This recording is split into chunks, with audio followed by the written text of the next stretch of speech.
शांति। आज 26 अप्रैल 2023 है और प्यारे बाबा के साकार रूप से चले हुए मधुर महावाक्यों को स्पष्ट करेंगी आदरणीय आशा दीदी। ओम शांति दीदी। ओम शांति। बाबा ने कहा, मीठे बच्चे, तुम्हारा कर्तव्य है अविनाशी ज्ञान रत्नों की कमाई करना और कराना। दान पूछकर नहीं किया जाता, करके दिखाना है। ज्ञान रत्नों की कमाई करना कर्तव्य का है ना। तुम्हारा कर्तव्य है अविनाशी ज्ञान रत्नों की कमाई करना और कराना। देख, कर्तव्य शब्द जो है उसमें ड्यूटी होती है। ये आपका कर्तव्य है। एक होता है कर्म और एक होता है कर्तव्य। कर्तव्य इज ड्यूटी। तो बाबा ने इसको ड्यूटी क्यों कहा, कर्तव्य क्यों कहा? क्योंकि हम बच्चे कल्प पूर्व वाले बच्चे हैं और बाबा ने कल्प पूर्व हम बच्चों का ही साथ लिया था और हम बच्चों के द्वारा ही नई दुनिया स्वर्ग की स्थापना की थी।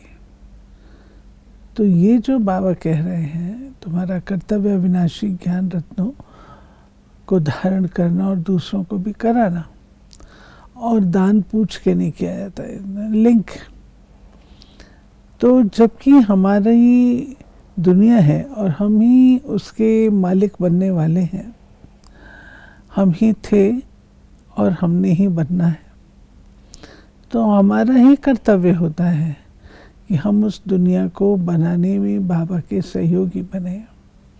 और सहयोगी बनने के लिए बाबा ने जो आज इसमें युक्ति बताई वो यह ज्ञान रत्नों को धारण करो और दूसरों को भी कराओ।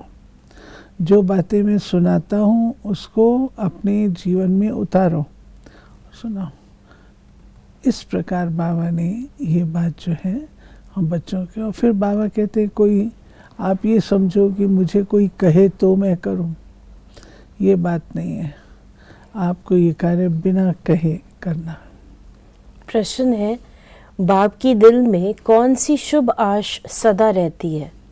किस बात में बाप और आप समान बनाने चाहते हैं? बाप आप समान बनाने चाहते हैं। बाप की दिल में सदा ही बच्चों को सुख देने की आश रहती है। बेहद के बाप को कभी भी विकल्प व बुरा कर्म करने का संकल्प, दुख देने का संकल्प नहीं आ सकता, क्योंकि वो है सुखदाता। इसी बात में बाप अपने बच्चों को आप समान बनाना चाहते हैं। बाबा कहते, मीठे बच्चे, जांच करो, मेरे अंदर सदा शुभ संकल्प रहते हैं, विकल्प तो नहीं आते हैं। ये बाबा कह रहे हैं कि शुभ आश रहती है मेरे दिल में कि मैं सबको सुख दूं। अब सुख कैसे देंगे? तो बाबा इंस्पायर करते हैं। बाबा हमें बतलाते हैं कि बच्चे, तुमको औरों को दुख नहीं देना, अर्थात जो तुम्हारी विकल्प हैं, संकल्प विकल्प, वो तुमको दुख देते हैं, उनके ऊपर तुमको नियंत्रण रखना है, उनको कंट्रोल करना है। जब उनको कंट्रोल करेंगे तो दुख देने वाले नहीं होंगे। गीत है मुखड़ा देख ले प्राणी। भगवानुवाच, ये किसने कहा मुखड़ा देख ले हे प्राणी? प्राणी कहा जाता है जीवात्मा को।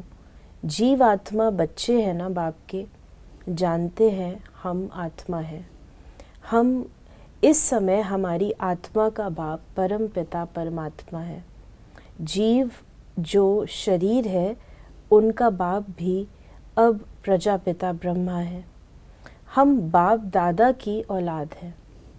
बाप बैठ जीव आत्माओं को समझाते हैं, हे बच्चे, अपने दिल दर्पण में जांच करो कि कितना % हम पुण्य आत्मा बने हैं, कितना हम पुण्य करते हैं। फिर बाबा ने हम बच्चों को कहा कि मनुष्य तो इन बातों को नहीं समझते कि दान पुण्य अविनाशी ज्ञान रत्नों का करना है। बाबा ने कहा, तुम जानते हो जितना बाप के साथ हम सच्चे रहेंगे उतना बाप के सचखंड में हमको ऊंच पद मिलेगा, इसके लिए रेस है। बाबा ने फिर हम बच्चों को कहा कि पढ़ाई पर मदार ठहराना, अब तुम बच्चे अविनाशी ज्ञान रत्नों से भंडारा भरते हो जो ही काम आना है। धारणा कर पुण्य आत्मा बनना है, औरों को भी दान दे पुण्य आत्मा बनाना है। बाबा कह रहे हैं कि पुण्य आत्मा बनना और पुण्य आत्मा बनाना, तो पुण्य क्या चीज़ है? पुण्य वह है जो जिस आत्मा को ज़रूरत है, आवश्यकता है, उसको हम वो दे सकें, वो है पुण्य। और दूसरों को पुण्य आत्मा बनाना, उनको भी जैसे हम स्वयं होंगे वैसे हम दूसरों को भी सिखाएंगे। बाबा ने कहा कि अब जितना जितना ये ज्ञान धन इकट्ठा करते हैं उतना साहूकार बनते हैं। उस विनाशी धन से हम बेगर बनते हैं और इस अविनाशी धन से हम साहूकार बनते हैं। मट्टा सट्टा अदली बदली करते हैं, तन मन धन सब कुछ हम बाबा को दे देते हैं। बाबा फिर हमको ज्ञान रत्न देते हैं जिससे हमको तन मन धन सब कुछ नया मिलता है। वहाँ माया होती नहीं जो कोई का मन भटके, यहाँ तो मन माया के वश है। मन सबसे जास्ती हैरान करने वाला है। योग नहीं है तो मन शैतान बन जाता है। देखना है हम बाबा से कितना धन लेकर और फिर दान करते हैं। ये बाबा हम बच्चों को बतला रहे हैं कि आपको मन को एंगेज करने की युक्तियाँ आनी चाहिए। जो मन को कहते हैं ये चंचल है, मन ऐसा है, मन के अंदर है, तो मन का काम है निरंतर व्यस्त रहना। इस पर बाबा एक कहानी भी सुनाते हैं कि जिन एक ऐसा जिन था जिसने कहा मुझे काम दो नहीं तो मैं तुम्हें खा जाऊंगा। तो उसको काम दिया गया, सीढ़ी उतरो और चढ़ो। तो वो एंगेज हो गया, बिजी हो गया। ऐसे बाबा हम बच्चों को कहते हैं ये जो मन है इसको अगर आपने नियंत्रण में है तो इसको काम दो। तो काम क्या दो? बाबा को याद करो, दान करो, वाइब्रेशंस दो, अपनी मनसा को चेक करो। तो भिन्न भिन्न प्रकार के, तो ये मन बिजी रहेगा। फिर जो विकल्प हैं और बातें हैं व्यर्थ की, वो नहीं आएंगी। बाबा ने कहा कि संकल्प शुद्ध ख्याल को, विकल्प अशुद्ध ख्याल को कहा जाता है। बेहद के बाप को कोई विकल्प थोड़े आएगा, वो तो है ही सुखदाता। तो बाबा ने कहा कि बच्चों को जन्म कोई दुख के लिए थोड़ी देते हैं, दुख तो कर्मों अनुसार मिलता है।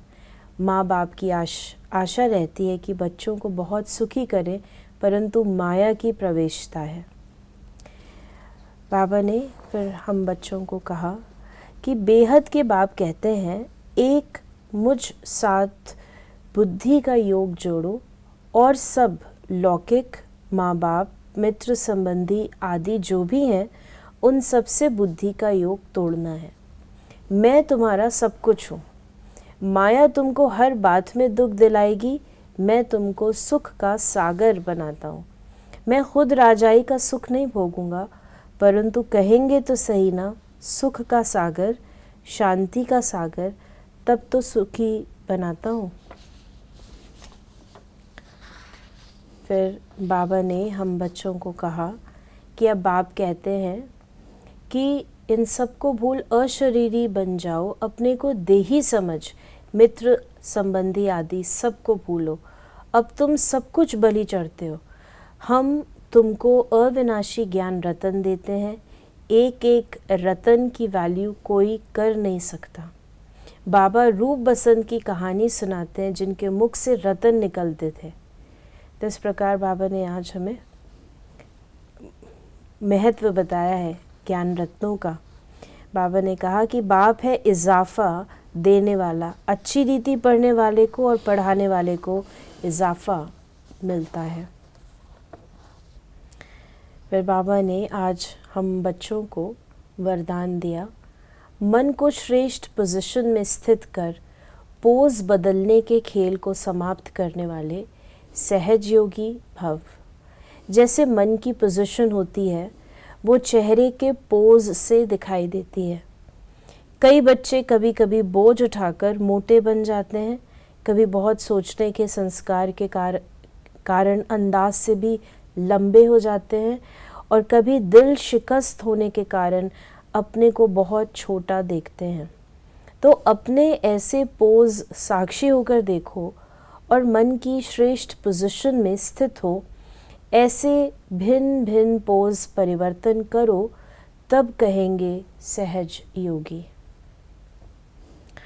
और स्लोगन है, खुशियों की खान की अधिकारी आत्मा सदा खुशी में रहती और खुशी बांटती है।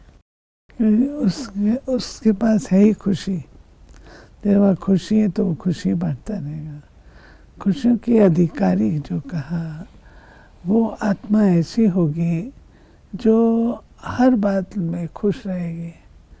कोई भी बात होगी, घटना होगी तो खुश रहेगी, खुशी लेती रहेगी। तो ये थे बाबा के आज के मधुर माँ वाक्यों का स्पष्टीकरण। यदि आपके मन में कोई सवाल है तो मैसेज या व्हाट्सएप करें 8826599309 पर। ओम शांति।